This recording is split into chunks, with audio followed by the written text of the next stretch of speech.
الحمد بسم الله الرحمن الرحيم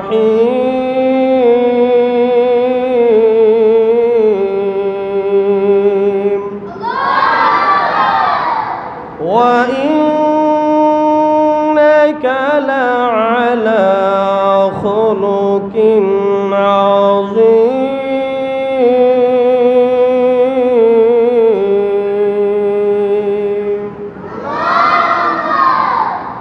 আল্লাহ রাব্বুল আলামিন বলেন, তোমাদেরকে আমি আল্লাহ এমন নবীর উম্মত হিসাবে বানিয়েছি যেই নবীর কোনো তুলনা নেই, যেই নবীদের সম্পর্কে আল্লাহ রাব্বুল আলামিন মহাগ্রন্থ আল কোরআনের মধ্যে বলেন সেই নবী উত্তম চরিত্রের অধিকারী। সুবহানাল্লাহ।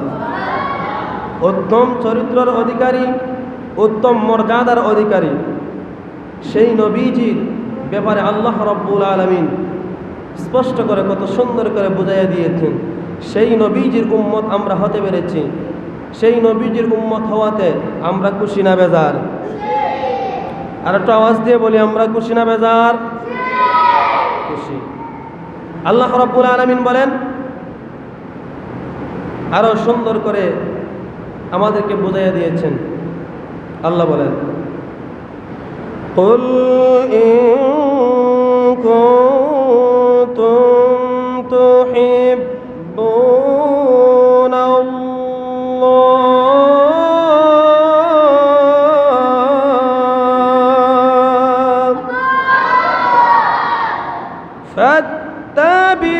فاتبعوني يحببكم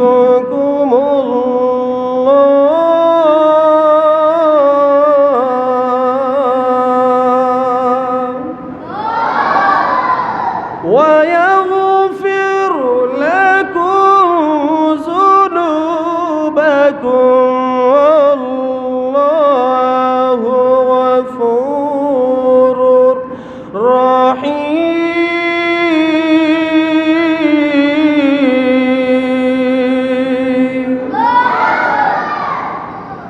আল্লাহ বলেন, কুল, হে নবী আপনি বলুন, ইন কুনতুম তুহিব্বুনাল্লাহ, তারা যদি আমি আল্লাহকে যদি পেতে চায়, আমি আল্লাহকে যদি ভালোবাসতে চায়, ফাত্তাবিউনি ইউহিব্বুকুমুল্লাহ, তারা যেন আপনি নবীকে অনুকরণ করে। জুড়ে বলুন সুবহানাল্লাহ। তাহলে আল্লাহকে পেতে হলে কাকে অনুসরণ করা লাগবে? নবীকে। আল্লাহকে যদি পেতে চাই নবীকে অনুকরণ করতে হবে। নবীকে অনুকরণ করলে পরে তো আল্লাহ কি বলেন দেখেন, وَيَغْفِرْ لَكُمْ ذُنُوبَكُمْ وَاللَّهُ غَفُورٌ رحيم।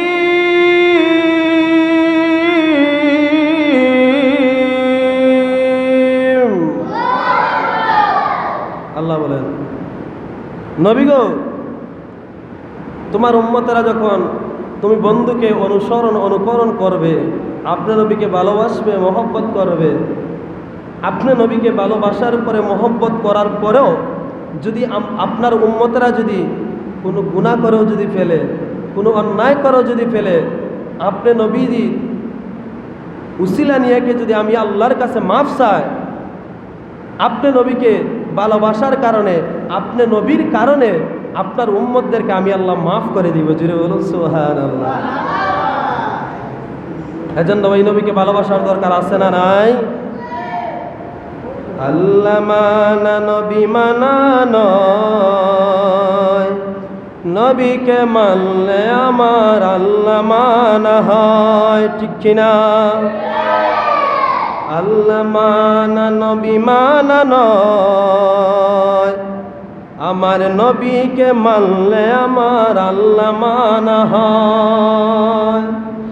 এই কথা দুনিয়ার কাহার কথা নয়, এই কথা দুনিয়ার কোনো হুজুরের কথা নয়, স্বয়ং আল্লাহ তাআলা কয় নবীকে মানলে আমার আল্লাহ মানা হয়। নবীকে মানলে আমার আল্লাহ মানা হয়। তাই ওই নবীকে আমরা মানতে চাই কি চাই না? এজন্য নবীকে ভালোবাসেন, নবীকে মহব্বত করেন, নবীকে ভালোবাসে নামাজ পড়েন, দেখবেন নামাজের মধ্যে মজা পাইবেন। নবীকে ভালোবাসে রোজা রাখেন, রোজার মধ্যে মজা পাইবেন। নবীকে ভালোবাসে হজ করেন, হজের মধ্যে আপনি আনন্দ পাইবেন, মজা পাইবেন। নবীকে ভালোবাসে আপনি জাকাত দেন, জাকাতের মধ্যে আপনি মজা পাইবেন, আনন্দ পাইবেন, আপনার লাভ হবে। নবীকে ভালোবেসে আপনি একজনকে মেহমানদারি করান নবীজির সুন্নত তরিকা মোতাবিক, আপনার লাভ আছে। নবীকে ভালোবেসে আপনার মা বাবাকে আপনি খেদমত করেন, দেখেন আপনার ভালো লাগবে। সুবহানাল্লাহ বলবেন না? এজন্য আমার আল্লাহ রাব্বুল আলামিন ছিলেন কিন্তু গোপন, আল্লাহ রাব্বুল আলামিন প্রকাশ হয়েছেন কিন্তু আমার নবীজির মাধ্যমে। সুবহানাল্লাহ। আমার আল্লাহ কেমন কেমন মহান, কেমন রহমান, কেমন রাহিম, সেটা তো আমাদেরকে শিখাইয়ে দিয়েছেন আমাদের নবীজি। কথা বলেন। আল্লাহ ছিলেন একা, নাহি ছিল কোনো শকা, ঠিক কিনা? আল্লাহ ছিলেন একা, নাহি ছিল কোনো শকা, তখন আল্লাহ প্রকাশিতে চায়। আরে হাকিকতের নূর দিয়া হাবিবের নূর করেন পয়দা, হাকিকতের নূর দিয়া হাবিবের নূর করেন পয়দা, জোশ মারিল এশকের দরিয়ায় গো সময় যায়, পর দুরুদ নবী মুস্তাফায় রে মুমিন ভাই, পর দুরুদ নবী মুস্তাফায়, পর দুরুদ নবী মুস্তাফায় রে মুমিন ভাই, পর দুরুদ নবী মুস্তাফায়। জোরে বলুন সুবহানাল্লাহ। এজন্য ওই নবীকে চিনতে হবে, ওই নবীকে মানতে হবে। যখন ওই নবীকে আমরা পরিপূর্ণভাবে চিনতে পারবো, নবীজির ইশক, নবীজির মহব্বত অন্তরের মধ্যে ঢুকাইতে পারবো, তখনই দেখবেন আপনার দুনিয়া একবারে পাল্টে যাবে। সুবহানাল্লাহ। আমার নবী কেমন নবী ছিলেন? সব প্রাণী নবীজির কাছে যায় সান্ত্বনা পাইত, নবীজির কাছে সমস্যার সমাধান পাইত। কেউ নবীজির কাছ থেকে কষ্ট পাইয়া ফিরে আসে নাই, সবাই নবীজির কাছে সান্ত্বনা পাইতেন। মুসলমান কও, কাফের কও, বেঈমান কও, মুনাফিক কও, সবাই নবীজির কাছে সান্ত্বনা পাইত। কেমন সান্ত্বনা পাইত আমার নবীজির কাছে? একটা ঘটনা বললে আপনারা বুঝতে পারবেন। আল্লাহর নবী রাহমাতুল লিল আলামিন নবীজির কাছে একটা উট নবীজির কাছে দৌড়াইয়া চলে গেল, যাইয়া নবীর কদম মুবারকের মধ্যে সালাম দিল। নবীজির কদম মুবারকের মধ্যে তার মাথাটা নোয়াইয়া নবীজির কদম মুবারকের মধ্যে সালাম দিল। সালাম দিয়া ওই উটটা যেন কি যেন কানে কানে নবীজির কানে কানে বলতে চায়। সুবহানাল্লাহ। ওই উটটা নবীজির কানে কানে যেন কি যেন বলতে চায়। এবার আপনারাই বলুন, ওই উটের অন্তরের খবর কি বলে নবীজির কাছে? আমার নবীজি বুঝার ক্ষমতা আছে না নাই?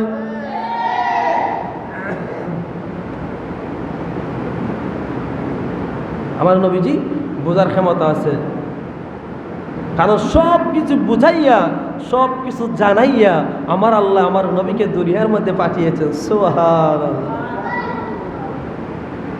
ওই উটটা যেন নবীজির কানে কানে কি যেন বলতে চায়। আমার নবীজি উটের কথা শুনলেন, উটের কথা শুই না আমার নবীজি সাহাবাই কেরামদেরকে ডাক দিলেন।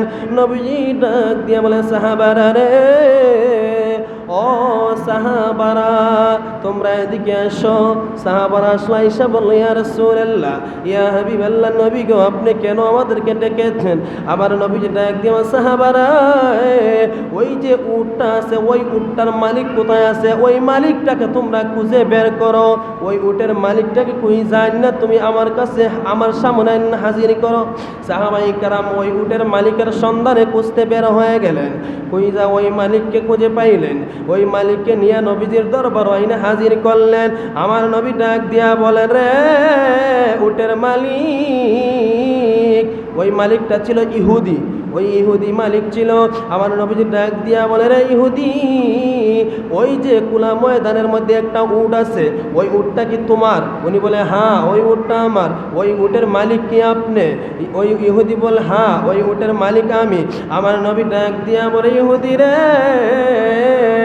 ওই উটটাকে তুমি তাকে কেমন আদর করো, কেমন মোহব্বত করো? ওই উটটা তুমি কোনো কষ্ট দাও নাকি? ওই ইহুদি কোনো কথা বলে না, চুপ মেরে বসে আছে।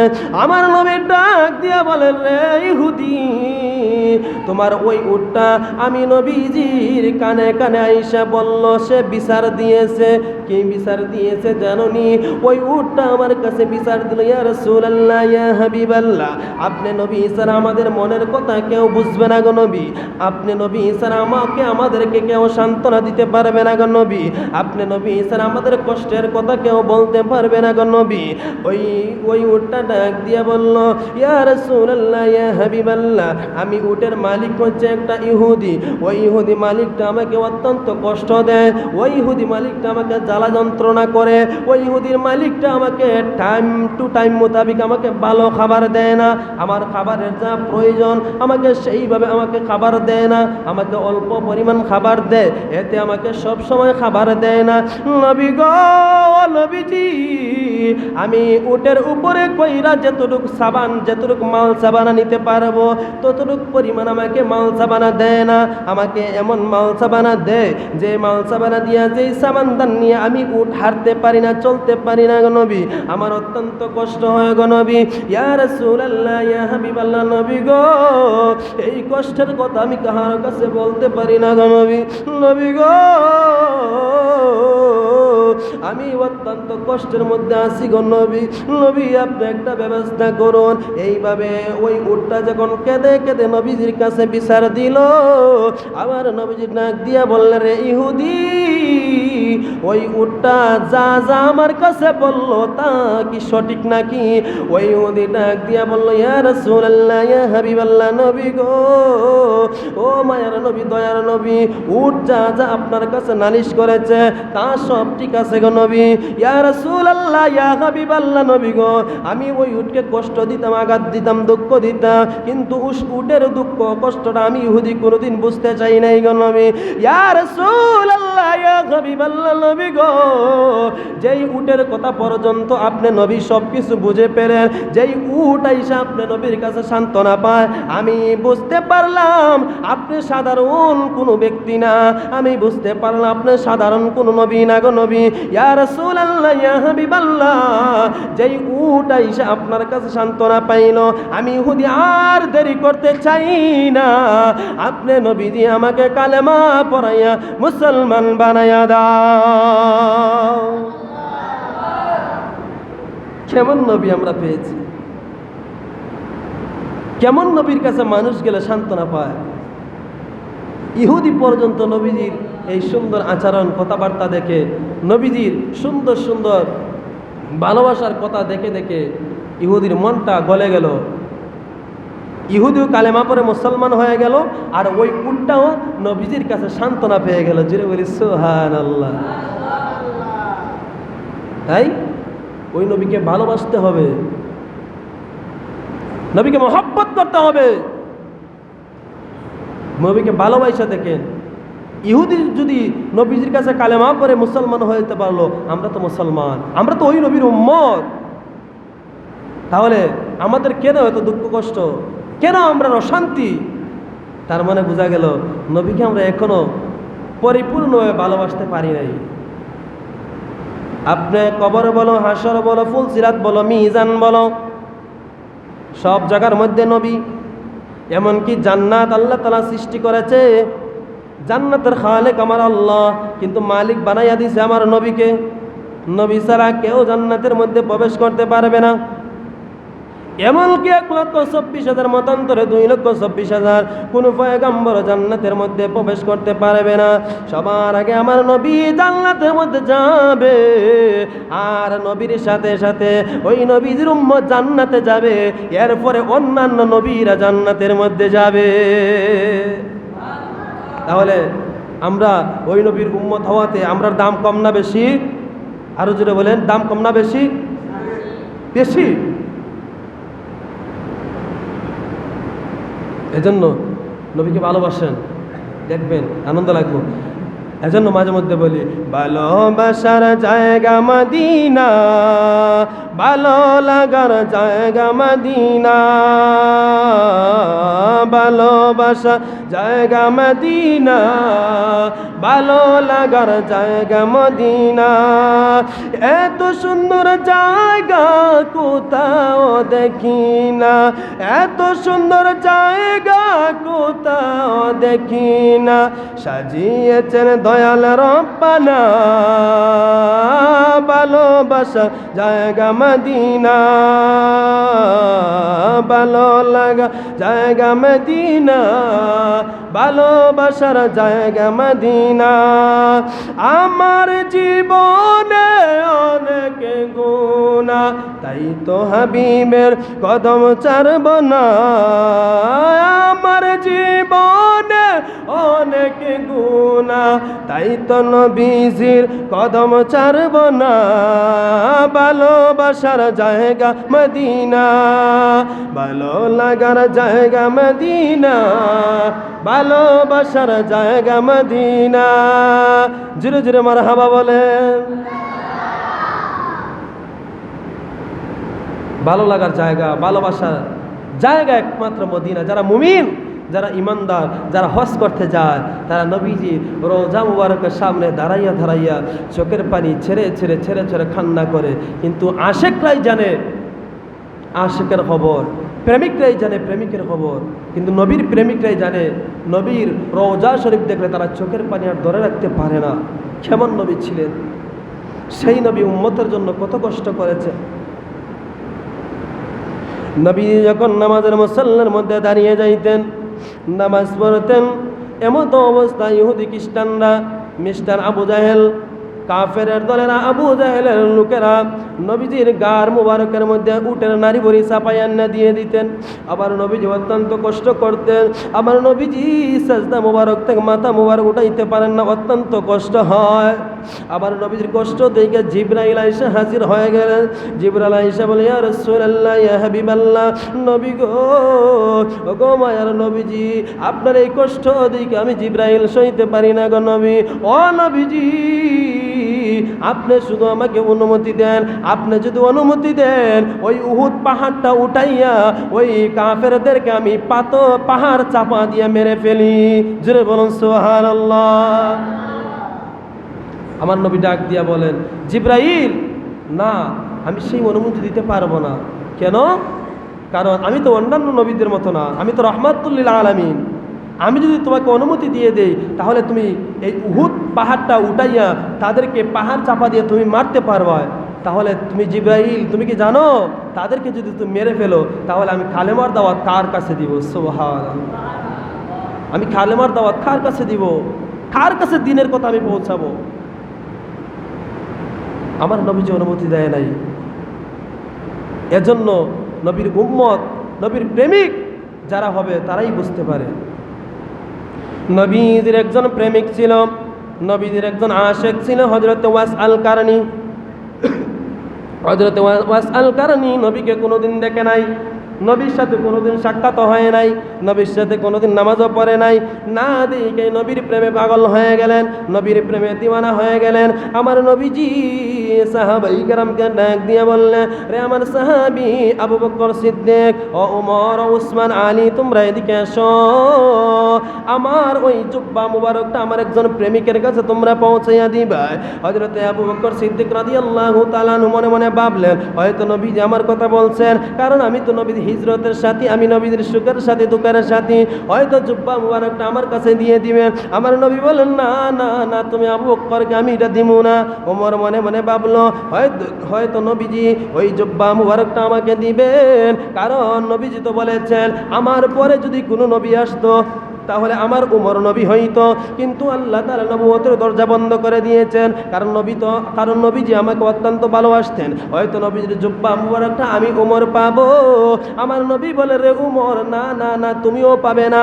হযরত আলী রাদিয়াল্লাহু তাআলা আনহু ডাক দিয়ে বললেন, হয়তো মনে হয় জুব্বা মুবারকটা আমি পাবো, কেন আমি তো বড় ভাগ্যবান ব্যক্তি, কারণ আমি একদিকে নবীজির সাহাবী আর একদিকে নবীজির মেয়ের জামাই, আমাকে নবীজি হয়তো জুব্বা মুবারকটা আমাকে দিবেন। আমার নবী বলেন, না রে আলী, না না না, তুমিও পাবে না।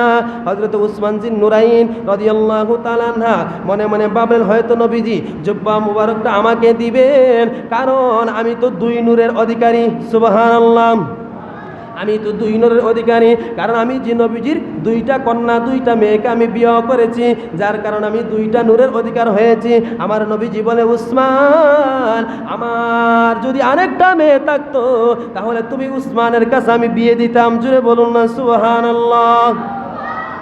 উসমান রাদিয়াল্লাহু তাআলা আনহু বলেন, হয়তো মনে হয় নবীজি জুব্বা মুবারকটা আমাকে দিবে। আমার নবী বলে, না রে উসমান, না না না, তোমাকেও দিব না, আলীও পাবে না, উসমানও পাবে না, আবু বকরও পাবে না, উমরও পাবে না। ওই জুব্বাটা পাবে আমার একজন প্রেমিক, আমার একজন ভক্ত।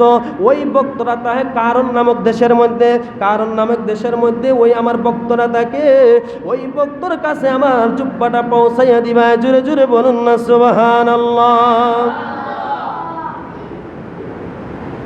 নবীজি এই কথা বললেন, আমার প্রেমিকের কাছে জুব্বাটা পৌঁছায় দিবা।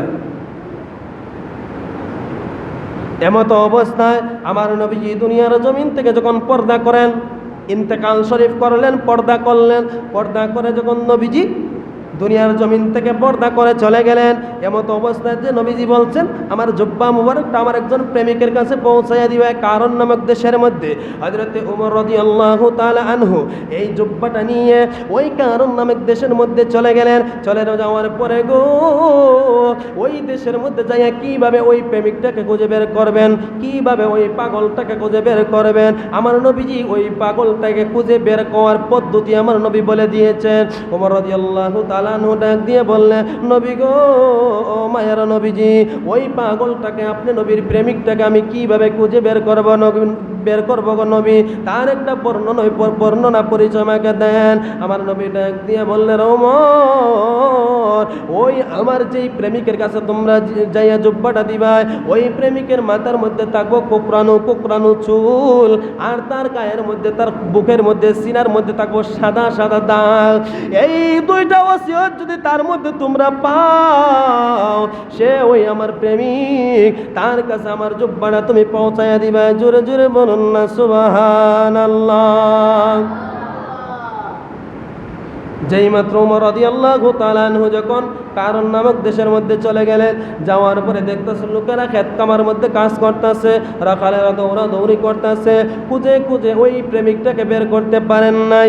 উমর রাদিয়াল্লাহু তাআলা ডাক দিয়ে বলে, রাখালেরা রে, ও রাখালেরা, এই গ্রামের মধ্যে একজন ব্যক্তি আসেনি যার মাথার মধ্যে কোকড়ানো চুল, যার বুকের মধ্যে, সিনার মধ্যে সাদা সাদা দাগ আছে, এমন একজন ব্যক্তির সন্ধান তোমরা আমাকে দিতে পারবাইনি। ওই রাখালেরা ডাক দিয়ে বলল, কে গো, কে তুমি, তোমার পরিচয় কি জানতে চাই? তোমাকে তো আমরা চিনি না, আর তোমরা যেই লোকটার পরিচয় বলেছ ওই লোকটা তো আমরা চিনি না, তেমন পরিচয় আমরা বলতে পারবো না, কিন্তু একটা পরিচয় আমরা দিতে পারবো গো। এই এলাকার মধ্যে একটা পাগল আছে, এই এলাকার মধ্যে একটা পাগল আছে, আউলাকে এসে চলাফেরা করে, কিন্তু ওই পাগলটা একটা গুহার মধ্যে থাকে, ওই গুহা থেকে সে সর্বদাই সব সময় বের হয় হয় না। প্রতিদিন দুপুরের টাইমে সে একবার বের হয়, তার গায়ের মধ্যে ভালো কোনো পোশাকও নাই, তার গায়ের মধ্যে কোনো জামাও নাই, সে কোনোদিন ভালো করে গোসলও করে নাই, কারণ গোসল করতে আমরা কোনোদিন দেখিও নাই। এই পাগলটাকে দেখতে বিদ্রুপের মতো লাগে, কিন্তু ওই পাগলটারে দেখার জন্য আমরা ওই রাস্তার মধ্যে দাঁড়িয়ে থাকি গো। ওমর ডাক দিয়া বলে, কি একটা কারণ আছে, যেই কারণের কারণে ওই পাগলটারে তোমরা দেখতে চাও? ওই রাখালেরা ডাক দিয়ে বলল, হুজুর, ওই পাগলটা যখন প্রতিদিন দুপুরের টাইমে ওই কুয়া থেকে বের হয় গো, যেই রাস্তা দিয়ে ওই পাগলটা চলে যায়, ওই রাস্তা দিয়া মেশকে আম্বরের মতো ঘ্রাণ করে, মেশকে আম্বরের মতো ঘ্রাণ করে। তারা বলে, ওই পাগলটা কোনোদিন গোসল করতো আমরা দেখি নাই, ভালো জামা পোশাক পরতো আমরা কোনোদিন দেখি নাই, একটা আওলা কেসে চলাফেরা করে, একটা বিদ্যুতের মতো একটা চলাফেরা করে জঙ্গলের মধ্যে থাকে, কিন্তু একটা গভীর একটা কুয়ার মধ্যে সে থাকে। কিন্তু সে যখন রাস্তা দিয়ে চলাফেরা করে, ওই রাস্তার মধ্যে মেশক আম্বরের চাইতে সুঘ্রাণ করে, ওই গ্রানটা শুঙ্গানোর জন্য, ওই গ্রানটা আমরা নাকের মধ্যে পাওয়ার জন্য আমরা প্রতিদিন দুপুরের টাইমে ওই জায়গার মধ্যে রাস্তার কিনারের মধ্যে আমরা দাঁড়াইয়া দাঁড়াইয়া থাকি। জুড়ে বলুন না সুবহানাল্লাহ। এমত অবস্থায় ওই পাগলটা কুয়া থেকে বের হওয়ার টাইম চলে আসলো। ওই রাখালেরা ডাক দিয়া বলেন, তোমরাও যদি ওই পাগলটাকে তোমরা যদি দেখতে চাও, তাহলে ওই রাস্তার মধ্যে দাঁড়াইয়া থাকো।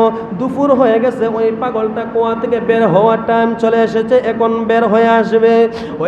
ওই পাগলটা ওই কুয়া থেকে বের হয়ে আসবে, তোমরা ওই জায়গার মধ্যে অপেক্ষা করো।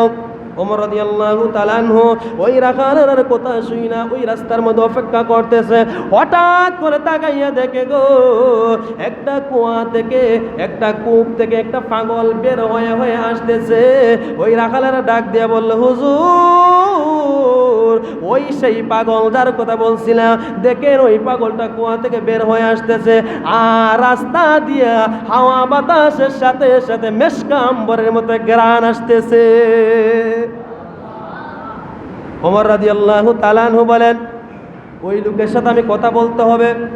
আসলে তো তাই, ওই লোকটা বের হওয়ার সাথে সাথে এমন সুন্দর ঘ্রাণ চলে আসতেছে, ওই লোকটার পরিচয় আমি জানতে হবে।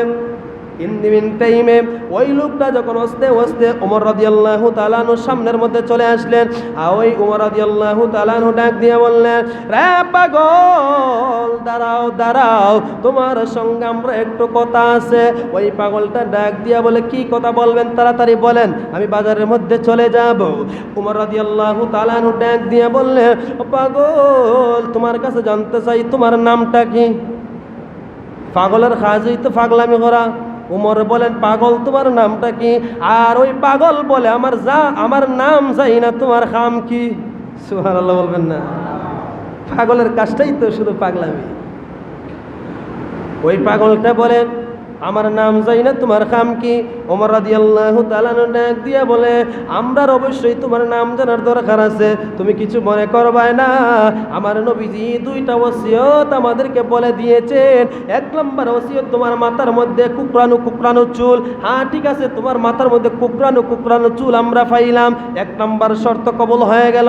দুই নম্বর ওসিয়ত আমার নবীজি বলে দিয়েছে, তোমার সিনার মধ্যে সাদা সাদা দাগ আছে, তোমার সিনাটা জামাটা কইলা আমাদেরকে একটু দেখাইবাইনি। যাই মাত্র এই কথা বললেন, ওই পাগলটা গায়ের জামাটা সরানোর সাথে সাথে গো দেখতেছে তার সিনার মধ্যে সাদা সাদা শীতলা দাগ দেখা যায়। সুবহানাল্লাহ। ওমর রাদিয়াল্লাহু তাআলা আনহু যেই মাত্র ওই সাদা সাদা দাগটা দেখতে পাইলেন, মাথার মধ্যে কুকরানো চুল দেখতে পাইলেন, আর ওই অবিশ্বাসের কোনো কারণ নাই, আর প্রমাণ হওয়ার কোনো কারণ নাই। ওমর রাদিয়াল্লাহু তাআলা আনহুর বিশ্বাস হয়ে গেল সে ওই নবীজির পাগল। ওই পাগলটা আর কোনো পাগল না, সেই পাগলটা হইল ওয়াস আল কারনি। জোরে বলুন না সুবহানাল্লাহ। যে নাম আমরা চিনি, যে নাম আমরা বলি ওয়াসকুরুনি বলি, আসলে ওয়াসকুরুনি নামে প্রচলিত, কিন্তু তার নাম ওয়াসকুরুনি না, তার নাম হচ্ছে ওয়াস আল কারনি। সে কিন্তু ছেলে, মেয়ে না। ওয়াসকুরুনি বলতে বোঝা যায় সে একটা মেয়ে, আসলে মেয়ে না, সে কিন্তু একটা ছেলে। তার নাম ওয়াস আল কারণে। ও প্রিয় হাবিব পাগলের রাখছ কেন দূরে, ও প্রিয় হাবিব পাগলের রাখছ কেন দূরে। পাগল ছিল ওয়াসকুরুল জুব্বা দিলা তারে, আমি পাগলাই কিছুই চাই না, চাই যে শুধু তোমারে। ও প্রিয় হাবিব পাগলের রাখছ কেন দূরে, ও প্রিয় রাসূল পাগলের রাখছ কেন দূরে। পাগল ছিল হযরত বিল্লাল পাইল তোমারে, পাগল ছিল হযরত বিল্লাল পাইল তোমারে। সেই বেলালের মতো পাগল বানাও আমারে। প্রিয় হাবিব পাগলের রাখছ কেন দূরে, প্রিয় হাবিব পাগলের রাখছ কেন দূরে। প্রিয় হাবিব পাগলের রাখছ কেন দূরে। টাকা চাই না পয়সা চাই না, চাই যে তোমার দিদার। টাকা চাই না পয়সা চাই না, চাই যে তোমার দিদার। কবে জান দিবা দেখা ওই দমেরে। ও প্রিয় হাবিব পাগলের রাখছ কেন দূরে, ও প্রিয় হাবিব পাগলের রাখছ কেন দূরে। পাগল ছিল ওয়াসকুরুল জুব্বা দিলা তারে, আমি পাগলাই কিছুই চাই না, চাই যে তোমারে। প্রিয় হাবিব পাগলের রাখছ কেন দূরে, ও প্রিয় রাসূল পাগলের রাখছ কেন দূরে।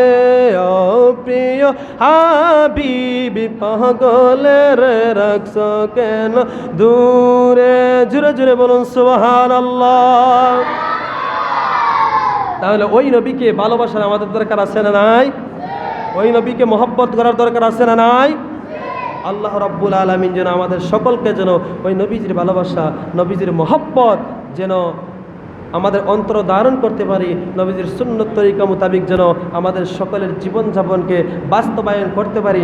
নবীজির প্রেম নিয়ে যেন নামাজ আদায় করতে পারি, নবীর প্রেম নিয়ে যেন রোজা রাখতে পারি, নবীজির প্রেম নিয়ে যেন সংসারটারে সাজাইতে পারি, নবীজির প্রেম নিয়ে যেন বেশি বেশি আমল হালাক করতে পারি। আল্লাহ তাআলা যেন আমাদের সকলকে যেন সেই বুঝ, সেই তৌফিক, নবীজির খাঁটি প্রেমিক উম্মত হিসাবে যেন আমাদের সকলকে কবুল করে। সবাই বলে আমিন।